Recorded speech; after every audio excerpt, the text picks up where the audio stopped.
Hallo Welt, was geht und herzlich willkommen auf meinem Kanal.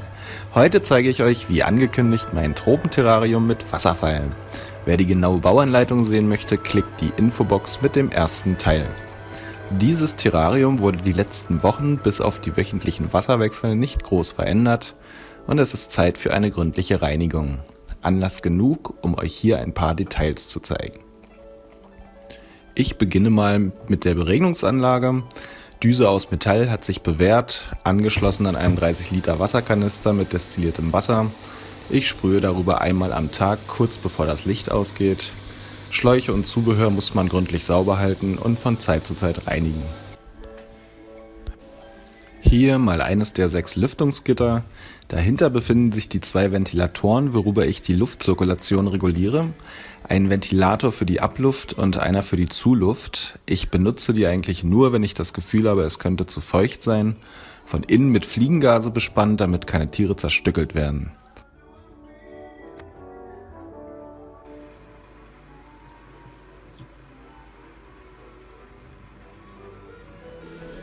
Als Oberlicht verwende ich eine 6000 Kelvin LED für Feuchträume geeignet. Ersetzt das Sonnenlicht, ist gut für die Pflanzen und erzeugt keine Wärme. Oh, guten Morgen, kleiner Frosch. Entschuldige die Störung, aber heute ist leider Aufräumen angesagt. Also schreiten wir zur Tat. Frontscheiben abnehmen und die Deko raus.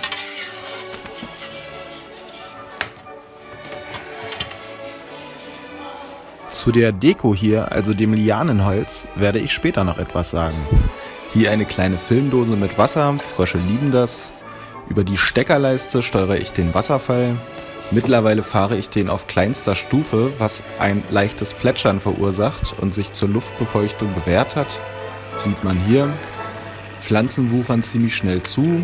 Hier die Efeutute ist noch gar nicht so lange eingesetzt und auch die Monstera hat ein ziemlich großes Wurzelgeflecht ins Wasser abgesetzt. In diesem Terrarium hier halte ich Laubfrösche.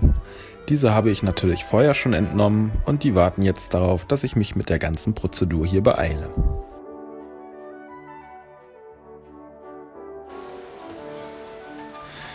Die beiden Granitblöcke vorsichtig herausgenommen werden vor dem Einsetzen mit heißem Wasser abgekocht. Die Wurzeln werde ich komplett entfernen und auch die Efeutute muss sicherlich irgendwann beschnitten werden.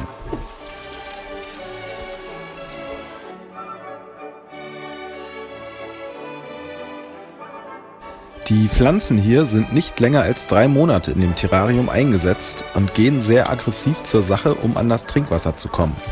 Ich entferne hier schon mal erste Wurzeln. Die Monstera-Arten sind in den tropischen Gebieten Mittelamerikas, auf karibischen Inseln und in den tropischen Wäldern Südamerikas beheimatet. In Costa Rica kommen 22 verschiedene Arten vor. Hier hat die Monstera auch vor dem Wasserfall nicht Halt gemacht. Wie man sieht, und ich möchte verhindern, dass die Pflanzen den Wasserteil komplett zuwuchern.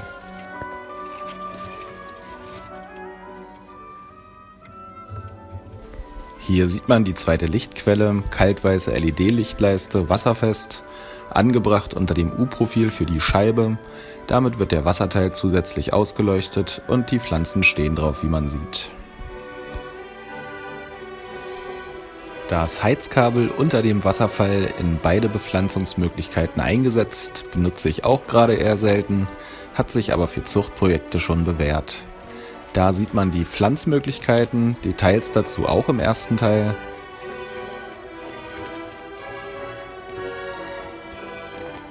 Das Terrarium wird mehrfach mit Leitungswasser gespült und vom Schmutz befreit.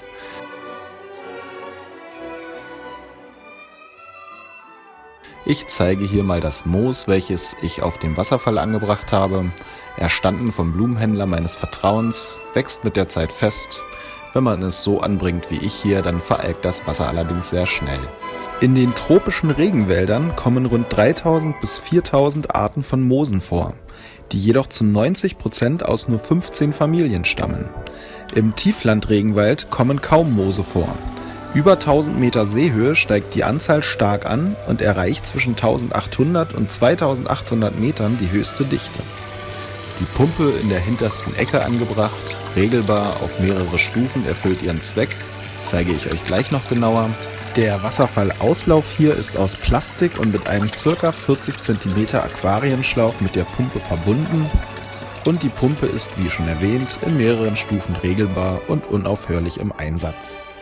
Also Terrarium spülen und Wasser und Schmutz mit einem Schlauch abgesaugt. Die Aufbauten hier im Becken sind alle aus Styropor, Fliesenkleber und einem Epoxidharzgemisch.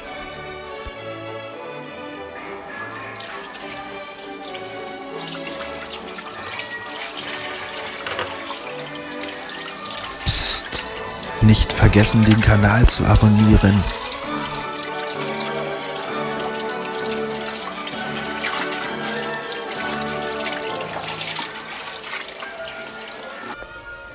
Die Pumpe ist nicht so leicht zu entnehmen, wenn man mit einer Hand die Kamera hält, musste ich feststellen. Na komm schon.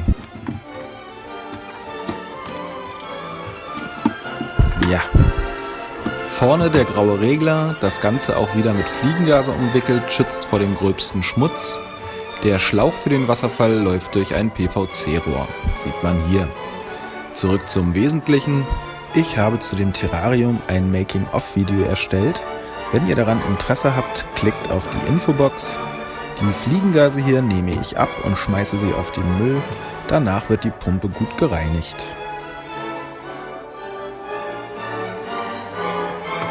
Pumpe gründlich mit Wasser auswaschen und oh no, einmal nicht aufgepasst. Ich war kurz im Nebenzimmer eine Zitrone holen und dann sowas. Entschuldige, lieber Herr Kater. Würdest du wohl bitte? Danke. Also weiter. Warum ich eine Zitrone geholt habe? Ganz einfach, um die Kalkreste an der Aquarienfrontscheibe zu entfernen. Macht sich übrigens auch bei Terrarienscheiben gut und ist vollkommen biologisch abbaubar. Noch mit Wattebäuschen nachpoliert, so gut wie neu. Die Rückwand habe ich komplett erneuern müssen. Vorher hatte ich hier ein Latex-Torf-Gemisch eingebracht, durch welches sich aber die Futtertiere bis auf Styropor gebissen hatten. Nicht schön sowas, also alles raus und auf ein Epoxidharz-Torf-Gemisch umgestiegen. Videos, wie man sowas macht, klickt die Infobox.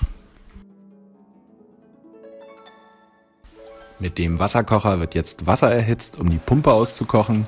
Kein Witz, das überlebt die, und auch der Wasserfall und die Epoxidaufbauten sind so gebaut, um das kurze Abkochen zu überstehen. Wusstet ihr, dass der erste elektrische Wasserkocher im Jahr 1893 auf der Weltausstellung in Chicago gezeigt wurde? Ein Wasserkocher schaltet dann ab, wenn die Temperatur 100 Grad erreicht hat. Das sollte in diesem Fall wohl reichen.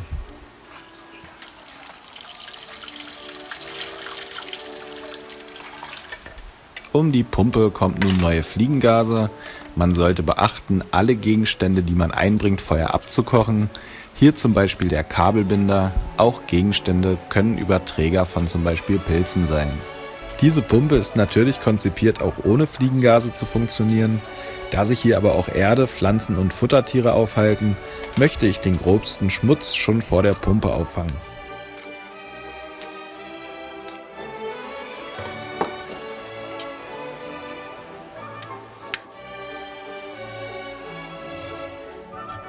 Die Pumpe wird hier einarbig wieder installiert und mit Filtermattenresten etwas gegen die Schwingung abgedämpft. Meine Pumpe hier braucht leider eine gefühlte Ewigkeit, um leiser zu werden. Die erste Zeit nach dem Anstecken hat die Pumpe ein starkes Eigengeräusch. Wahrscheinlich muss die Luft in den Bauteilen erst einmal verdrängt werden. Nach ein paar Stunden läuft sie aber sehr gut, auch mit wirklich wenig Wasser. Danach fülle ich nun heißes, sauberes, klares Leitungswasser ein und bringe die Temperatur damit auf über 40 Grad Celsius. Damit spüle ich dann den Schlauch und den Auslauf des Wasserfalls und entferne so einige Bakterien und Keime. Ein Desinfizieren kann das natürlich nicht ersetzen, vermindert aber die Keimbelastung.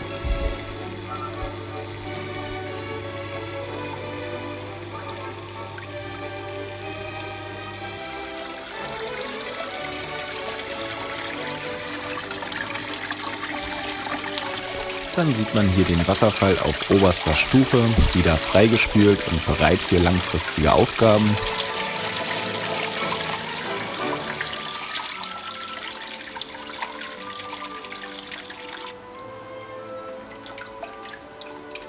Die abgekochten Granitblöcke werden wieder eingesetzt. Ach, das passt genau, wie dafür gebaut.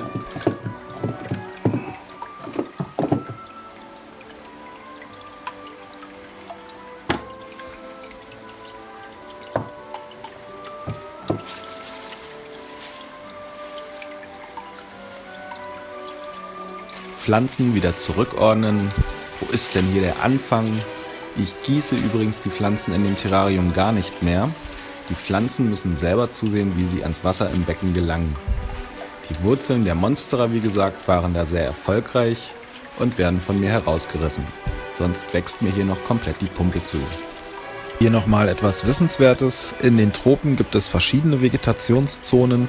Diese hängen ab von der Zeit, in der die Pflanzen ausreichend Wasser zum Wachstum zur Verfügung haben. Man spricht von humiden Monaten. Zum Beispiel im tropischen Regenwald gibt es 9,5 bis 12 humide Monate. Man sollte beachten, dass es auch eine Trockenzeit gibt, die ariden Monate.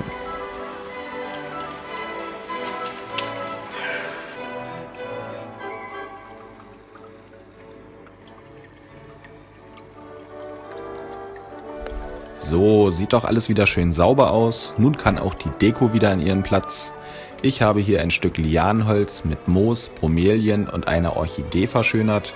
Zum Befestigen habe ich Angelschnur benutzt. Vorsicht, wenn man mit der Angelschnur schon mal geangelt hat, unbedingt abkochen, um sich vor Krankheitserregern zu schützen. Insbesondere vor dem Chytridpilz sollte man sich in Acht nehmen. Dieser kann aber durch Austrocknung und Temperaturen über 30 Grad Celsius abgetötet werden.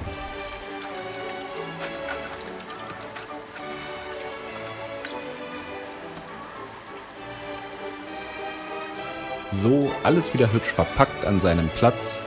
Schreibt mir in die Kommentare, was euch spontan zu diesem Video einfällt. Ich freue mich schon über eure Gedanken. Auch Kritiken und Anregungen werden hier gerne gelesen. Wenn ihr etwas Gutes für meinen Kanal tun wollt, gebt dem Video einen Daumen und abonniert diesen Kanal. Mich würde es auf jeden Fall freuen. Man erkennt hier gut, wie der Torf in der Rückwand das Wasser gut aufnimmt und das Ganze schön feucht hält. Ich halte ja Laubfrösche hier in dem Terrarium. Habt ihr schon gewusst, dass Froschlurche auf allen Kontinenten vorkommen, mit Ausnahme von Antarktika?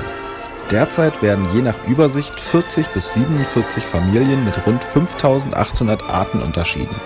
Die formenreichsten Familien sind die Laubfrösche mit rund 870 Arten.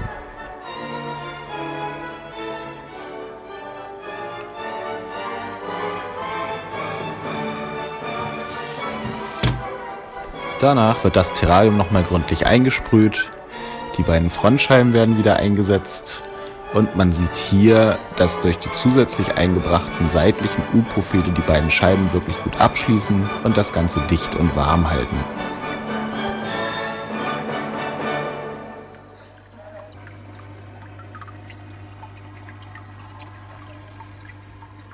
Hier werden noch kleine Froschfilmdosen mit Wasser angebracht und dann geht auch schon das Licht aus. Gute Nacht für heute, wo immer ihr auch seid.